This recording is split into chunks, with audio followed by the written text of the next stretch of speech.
हम सब मिलकर कोरोना के खिलाफ युद्ध लड़ रहे हैं।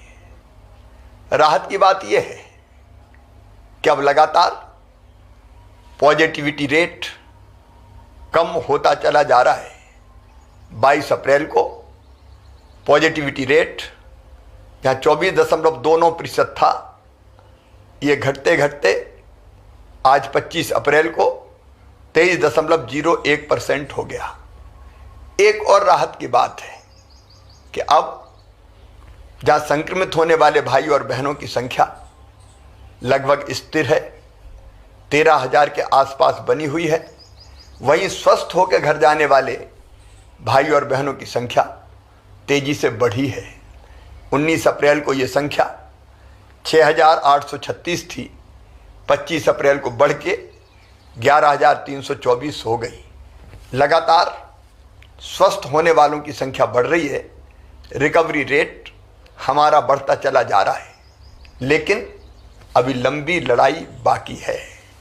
और याद रखिए, ये जो रिकवरी रेट बढ़ी और पॉजिटिविटी रेट कम हुआ, इसका सबसे बड़ा कारण है आपका सहयोग। कोरोना कर्फ्यू, कोरोना से लड़ाई घर के बाहर निकल के नहीं जीती जा सकती। कोरोना से लड़ाई हम घर पर रहकर ही जीत सकते हैं। हम घर पर रहे, इसलिए संक्रमण की दर अब घटती और है। आप सबसे मैं निवेदन करना चाहता हूँ, ये सहयोग लगातार आवश्यक है। धैर्य और संयम से हमको इस लड़ाई को लड़ते रहना है। मेरी प्रार्थना है कि हमारे गांव में अगर किसी मोहल्ले में कुछ घरों में संक्रमण है तो एक माइक्रो कंटेनमेंट एरिया बना दीजिए। उस इलाके को अलग करके वहाँ रहने वाले भाई बहनों की आवश्यकता हम घरों में पूरी कर देंगे, लेकिन वो वहाँ से बाहर ना निकले, ताकि संक्रमण को फैलने से हम रोक सकें। अगर हमारे शहर में किसी कॉलोनी में, किसी मोहल्ले में संक्रमित भाइयों और बहनों की संख्या ज़्यादा है, तो वहाँ माइक्रो कंटेनमेंट एरिया बना के, मतलब उतने इलाके को कंटेन करके हम संक्रमण को बाहर फैलने से रोक दें। ये सहयोग अत्यंत आवश्यक है और इसलिए अब माइक्रो कंटेनमेंट एरिया बनाने की नीति भी इस लड़ाई में हमने सम्मिलित की है। मेरे प्रिय बहनों और भाइयों, जब हमारा कोई परिजन संक्रमित होता है तो मन में तकलीफ और व्यथा होना बहुत स्वाभाविक है, लेकिन कई बार ये देखा गया है कि बड़ी संख्या में पॉजिटिव पेशेंट के साथ परिजन अस्पताल आते हैं। मैं आपसे निवेदन करना चाहता हूँ, इसके कारण एक और आप स्वयं संक्रमित हो जाते हैं तो आप खुद का भी नुकसान करते हैं, और आप संक्रमित हो गए तो फिर आपके परिजन की देखभाल कौन करेगा। और इसलिए मैं निवेदन करना चाहता हूँ कि किसी का आना परिजन के साथ आवश्यक है तो कोरोना गाइडलाइन का पालन करते हुए आए। ज़्यादा संख्या में लोग बिल्कुल ना आए, और अस्पताल में तो संक्रमित को भर्ती करवाने के बाद वार्ड में कतई ना जाएं, बिल्कुल ना जाएं। आप अगर कोरोना पॉजिटिव पेशेंट्स के वार्ड में अंदर जाएंगे तो आप स्वयं संक्रमित हो जाएंगे। इससे संकट और बढ़ेगा और गहराएगा। इस समय हमको संक्रमण बढ़ाने में योगदान नहीं करना, संक्रमण रोकने में योगदान करना है। हर संभव प्रयास हम कर रहे हैं व्यवस्थाएं बनाने का। कई बार जब बड़ी संख्या में संक्रमित भाई बहन आते हैं तो व्यवस्थाएं छोटी पड़ने लगती है, तकलीफें स्वाभाविक है, मेरा मन भी बहुत व्यथित होता है, लेकिन इसके बावजूद हम पूरी ताकत से व्यवस्था बनाने में लगे हुए हैं।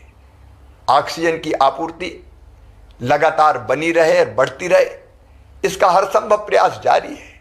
माननीय प्रधानमंत्री जी का, भारत सरकार का इसमें पूरा सहयोग मिल रहा है। अब तो वायुसेना के विमानों से खाली टैंकरों को गंतव्य तक भेजा जा रहा है, जामनगर हो या दूसरे स्थान हो, ताकि वहाँ पहुँच जाए, जल्दी समय बचे और वहाँ से भर के फिर बाय रोड आ जाए। रेमडेसिविर इंजेक्शन उपलब्ध कराने के हर संभव प्रयास जारी है।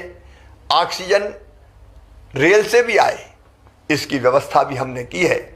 हम कोशिशों में कोई कमी नहीं छोड़ेंगे, लेकिन इसके बाद भी अगर असुविधा होती है तो मैं क्षमा चाहता हूं। कोई कसर व्यवस्था बनाने में नहीं छोड़ेंगे। हम सब मिलकर लड़ेंगे और इस लड़ाई को जीतेंगे। एक तरफ जहां हम सब मिलकर महामारी से लड़ रहे हैं, वहीं दूसरी तरफ इन कठिनाइयों वाले समय में आपका जहान भी चलता रहे, इसकी कोशिशें भी हम लगातार कर रहे हैं। मध्य प्रदेश सरकार ने 3 महीने का राशन निःशुल्क देने का फैसला किया है। माननीय प्रधानमंत्री जी ने, भारत सरकार ने भी 2 महीने का राशन मई और जून का निःशुल्क देने का फैसला किया है। निःशुल्क राशन के साथ साथ हमारे जो स्ट्रीट वेंडर है, क्या वो शहरी हो, फुटपाथ पर सामान बेचने वाले, छोटा मोटा कारोबार करने वाले या ग्रामीण क्षेत्र के हों, उनके खाते में भी 1000 रुपया डालने का हमने फैसला किया है। जल्दी ही किसानों के खाते में मुख्यमंत्री किसान कल्याण योजना की निधि की एक किस्त भी डाली जाएगी। जनता को राहत देने के हर संभव उपाय हम लगातार करते रहेंगे। लेकिन एक बात और ध्यान रखिएगा, इस लड़ाई में अगर हमारे सेनापति कोई हैं तो वो सेनापति है डॉक्टर्स, पैरामेडिकल स्टाफ, हमारी नर्स बहनें, हमारे वार्ड बॉय। ये अपनी जान हथेली पे रख के, अपनी जान जोखिम में डाल के ये इस लड़ाई को लड़ रहे हैं। इनका सम्मान कीजिए, इनका मनोबल बढ़ाइए, इनकी हिम्मत बढ़ाइए, इनका हौसला बढ़ाइए, ताकि दुगने उत्साह से ये आपकी सेवा में लगे, संक्रमितों को स्वस्थ कर सकें। इनके साथ अशोभनीय व्यवहार कतई नहीं होना चाहिए। आइए मेरे बहनों और भाइयों, मिलके हम इस लड़ाई को लड़ें।